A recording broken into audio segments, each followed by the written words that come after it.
Okay, so we are doing Develop Your Skills 2-6, Set Up Users for a Company.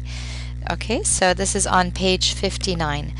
So in the last exercise, Develop Your Skills 2-5, we ended here. We were looking at the help menu. So if you forgot to close this window, all you have to do is hit the X, and then it's gone, and you're back to your main home page. So what we're going to do now, Develop Your Skills 2-6, Set Up Users for a Company. In this exercise, we're going to help Guy to set up Allison as a user for the Average Guy Designs company file. The first step is to set up Guy's own password as the administrator. Okay, so Guy is going to be the main person in charge of QuickBooks, but he has one person named Allison. He wants her to be able to use QuickBooks too. So she's not going to have as many permissions as Guy, but she will be able to use some of the features of QuickBooks. So the first step for Guy is to set himself up as the administrator. So first we're going to go to Company, and then Set Up Users and Passwords, and then Set Up Users. Okay, so the first one is Admin Logged On. I've already done this. I don't know if it saved it or not, but I'm going to try to do it again just to show you.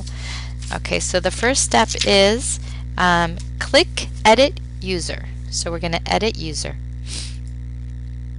It opens up this window, and then it says type Guy. So the username, the first person is the guy that owns the company. His name is Guy.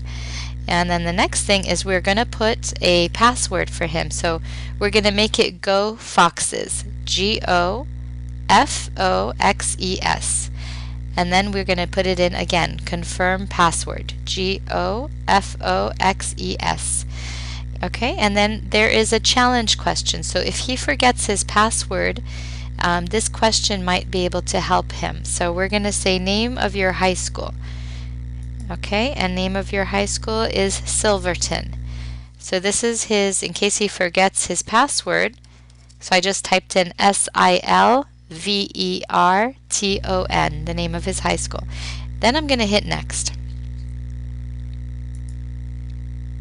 Okay, and then I'm going to hit finish. Okay, so we finished putting in Guy, the owner of the company. Now we're going to put in Allison, the person that he wants to be able to use some of the things in QuickBooks. So to add Allison, we're going to go to Add User.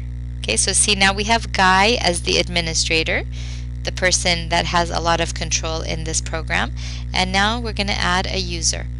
So same thing, we're going to put her name, Allison, ALLISON. We're going to give her a password. It's going to be 1218 days, DAYS. Another, we say it again, 1218 days, DAYS. It can be anything, but we're just going to put that. We're going to hit next. Okay, and then let's see what it says here. What do you want this user to have access to?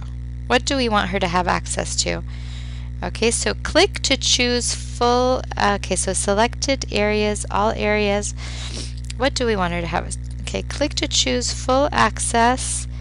We're going to leave it this way. Selected areas. You will make the selections in the screens that follow. So next. All right, what level of access? So this is one category, sales and accounts receivable. Okay, so how many things we sell and how much money we receive. What level of access to sales and accounts receivable activities do you want to give this user? No access, full access, or selective access? Guy wants to give Allison full access. Okay, so maybe she's going to help to enter in some of the dollar amounts so that he knows how much money he's making. So we're going to hit next. All right. And now this is purchases and accounts receivable. So these are the things that Guy is going to buy for the company and how much money Guy owes. So does he want her to have no access, full access, or selective access? He only wants her to have selective access, and he only wants her to create transactions. Okay, and we're going to get into more detail, but right now we set up Guy as the administrator, and then we set up Allison as a person who has some permissions in QuickBooks. She can see some things, but some things she cannot see, and we've given her some permissions. So we're going to hit next. Okay, and I think we don't want to give her anything to do with checking and credit card for now. We can always change it later, so we can just hit finish for now. Okay, so now we have Guy, who we put first, and now we have Allison, who we put second. Okay, so we did both of those things. View user. You will see a summary of the access you have given to Allison. You can change this at any time by opening the user list, clicking on Allison, and then clicking the Edit User button. So click View User. So for Allison, View User Access, we can see all the things that Allison can see. If it says yes, she can see it. If it says N for no, she cannot see it. Okay, so she can't see everything. So we're going to hit Leave because we're done. We saw it already. Okay, let's look at Guy. View User. QuickBooks Administrator has access to all areas in QuickBooks. Alright, so that's that. So we're going to hit Leave, and we are going to close. So you just hit the X and you close.